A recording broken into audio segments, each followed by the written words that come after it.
to Candid at Lux Lounge. Did you guys love this dried flower setting? I'm so lucky because I actually have a friend who does this for a living.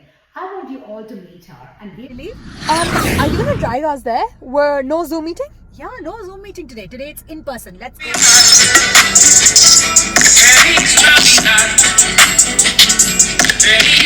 Welcome guys, welcome to Candid View at Lux Lounge, and in the next episode I've brought you all to a beautiful flowery background, and I'm going to introduce you guys to my dear friend Shobna, who actually runs this place.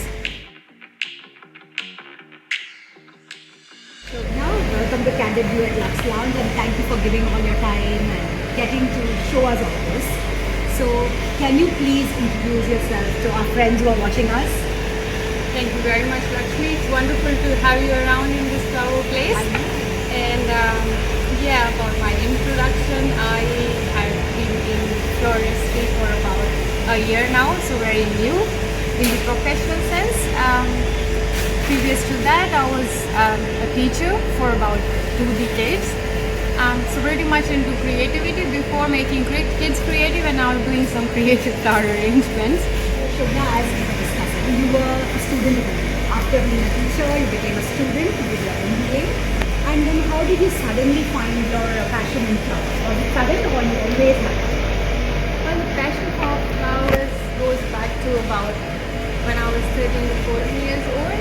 So it sort of flowers came to me with my dad, my grandfather, and after marriage with my mother and my husband. So it's sort of grown up in between people who had deep, intense and love towards flowers.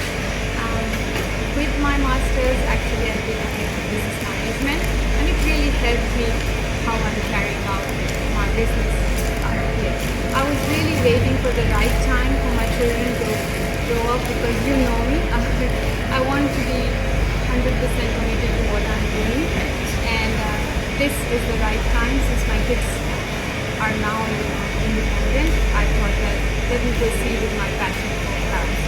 So it really goes back to a 13-year-old girl who was in the fields with the grandfather and parents, looking at sunflowers, knowing a lot about fruit trees, and doing some hands-on work in the fields, like cutting flowers, chopping fruits, and having a good time there.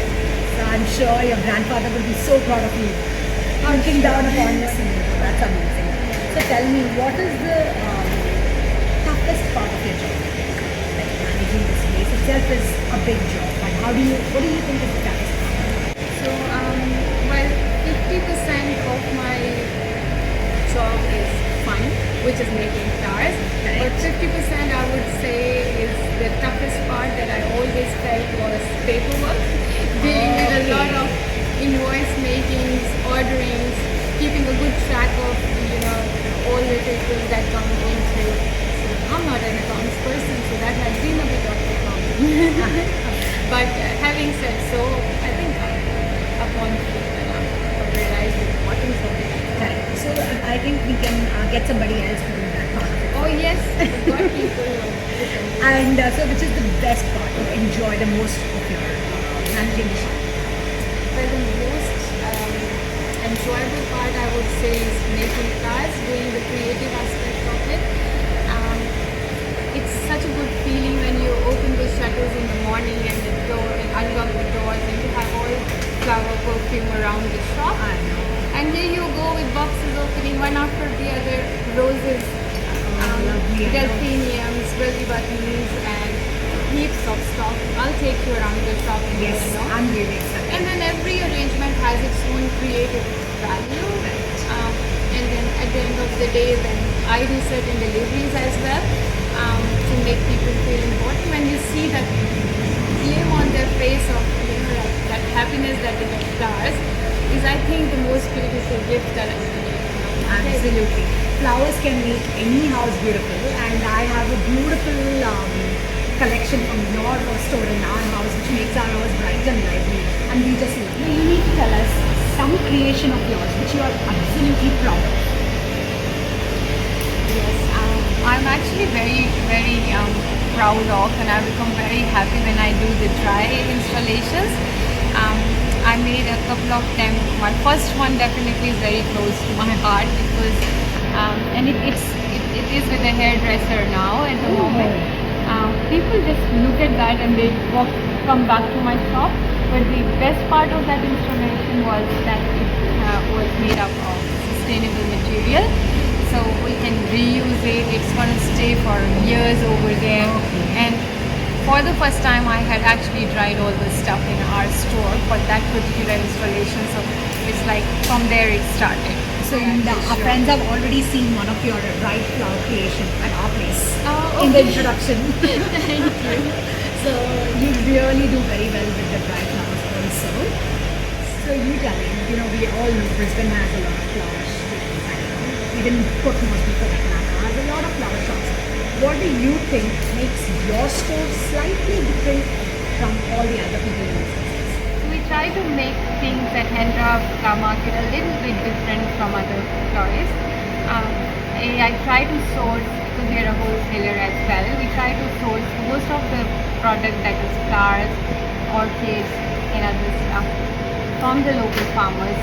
So keeping it pretty close, the place of middleman is a little less in the system. So people get fresh flowers which stay for a long time. The other thing is the sustainable aspect of it. I try and dry the flowers myself in the store. We've got upstairs room where we dry our own flowers. So they are chemical free, they are pesticides free, which is a lot more safer for people to use in their houses. So I would say probably that's the part of it that I really enjoy. That's amazing. So let's go and show everyone your beautiful Hendra Flower Market. So we're gonna start off with the Hendra Flower Market with our beautiful Shobna here. So that's our beautiful entrance. We've got all the petals and colliers and some kind of different flowers to decorate different houses. At the moment, we've got a little bit of rustic look on this side of the flower studio. It's Christmas, guys. Got some dry arrangements up here. We have heaps in the store which will go to the markets very soon. We supply to about a few IGAs, so there's always something to be busy around. The section of pots. Yes. Orchids is a big part of our business and they sometimes stay for more than 2.5 months in the houses. Wow.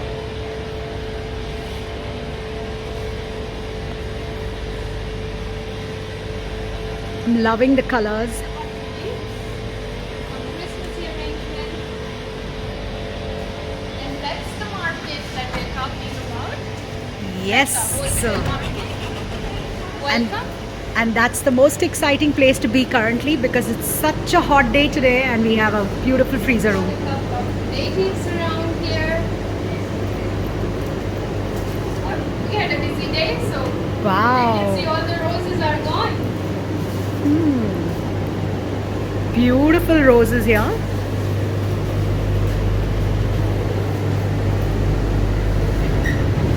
The beautiful oriental lilies, Lakshmi. Yeah. They are the best sellers and they're amazing in the house. I know you keep them all the time, so you All don't the get time. to I feel that. love the lilies. They come straight from the farms to us. So Okay. they're super fresh when they go out from here. These are called fillers. So they fill up the bouquets very well and they mostly stay for a long time. These are resianthus that stay for a long time. And they're taken as roses by some people. But they're Okay. not roses though. So can we have a closer look at that?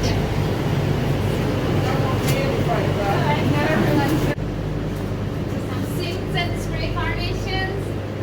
That's the most likable flower. It's peonies. Oh, they're beautiful and they smell beautiful as well.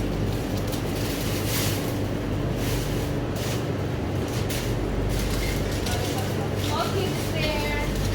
Oh, lovely. Oh, they're just gorgeous.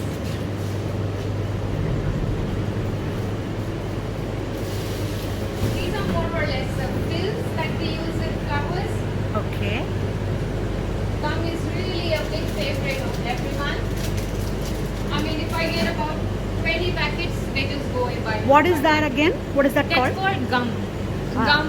So koalas eat gum. Ah. All human beings eat them more than koalas, I feel. These are all ferns, and they cook very nice in the cookies. They're pretty much available all around the season. Well, we try to work with the seasonal flowers more because they're pretty like budget-wise also they do better. Yeah. So which is the best season for flowers according to you? Best season, I think all seasons are good. Flowers sell in all seasons, but winters is a time when flowers stay for a long time. Correct. Summers is when you have to really work hard to maintain them. But I guess pretty much we know what's the lifespan and how to go about it. I would say cut them properly, keep changing water in the vases, and they'll stay for a long time. Awesome. Not to miss the favorite of my mother-in-law, the Gladys. Oh. They're awesome. So that's for auntie. Yes. Would you like to give some roses for someone special today? Of course, today is my husband Raji's birthday, so I want to give all the roses to him, all the roses of the world, a big bouquet. So that's for you, Raji. We're gonna go and see Shobna's dry flower arrangements. So Lakshmi, these are basically all home dried. Oh, So we dry them upstairs with us and in a fresh and airy place. There are no pesticides and no chemicals on it, and that's the sustainable part of my shop. Then we do have all these palms and all self-dried stuff here. A bit of stuff for little presents, and then that's our fridge which we provide services to the florists. They can make their product and keep Oh. it here. That's more or less all pre-ordered. okay. And it stays in the small fridge out here. That's my favorite flower. What is it called, That's a Shobna? Protea King. So that's a Protea King. That's a Protea Queen. Wow. And then we do have little Protea princesses as well.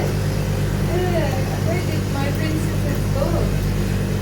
I think they are already gone out. Maybe they're sold out. And then this section balloons and glass pots, and that's our hands-on section with the cleaning up buckets. That's the most important part. Yeah. So we do events and weddings, and pretty much good mix of everything is used in there. Have some fun with Shobna now. But to have fun, I decided that we're going to come into a cool environment.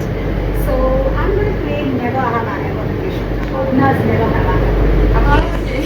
So as you all know, Shobna has been a teacher, then she's been a student, and currently she runs this business. She's an entrepreneur.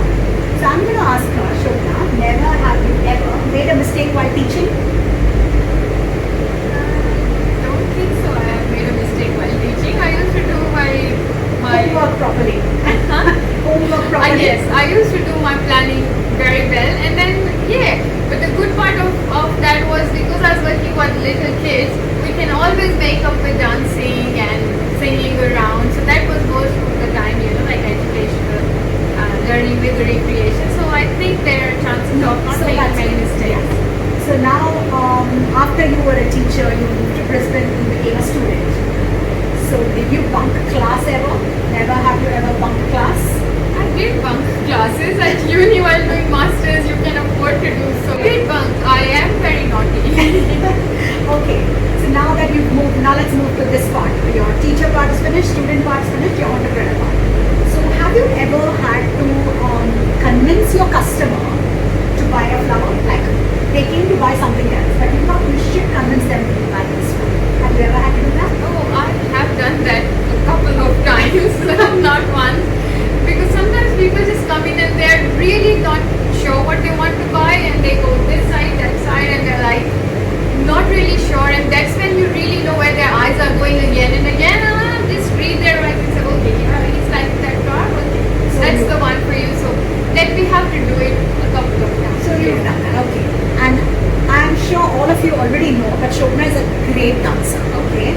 She can teach some amazing bhangra, gidda and all that. step, changed it, but it has come out very nicely, though you look different from the others. Yeah, that just happened in one of our performances at India Night. That was probably the first India Night in Papua New Guinea, no, 2004 or 5. I just went on the, in between the dance, I just went blank completely. And here everyone's doing that, and what I did was I just came in the middle somehow, and then one of our